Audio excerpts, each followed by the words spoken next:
Hello everyone, जय Jagannath. Welcome to my YouTube channel Vikas Mama blogs.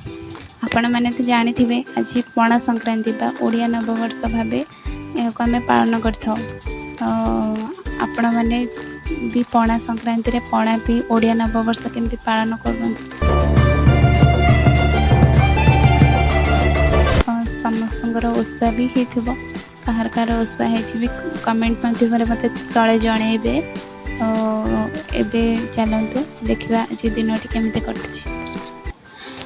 आज तो संक्रांति जेहेतु समस्त घर साधा ही हो। एबे मु डालमा किसी परिबा काटिकी धोई देउची। धोई सारा किसी खट्टा करने आंब खट्टा आंब धोची।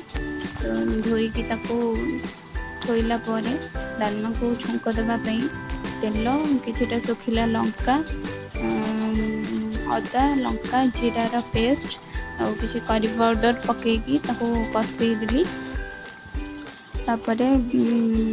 मसला टाक कषे सारापर से डालमा टाक दे फुटेदेली। आंब खट्टा पाइंका किसी भुसंगा पत्र टिके जीरा आउ सुखिला लंका दुईटी फुटेकी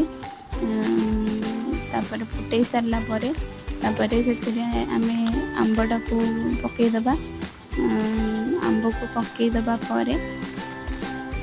टे घोड़े की एपट सेपट करदबा जहाँद्वारा कि आंबटा टे सीझीज होगला आमर एगला आंब खट्टा भात डालमा तरकारी मटर आलू तरकारी भेंडी आलू भजा साग भजा टमाटो और आंब खट्टा। एबे सांग माने मो भिडियोटी को एठी एंड करुछि।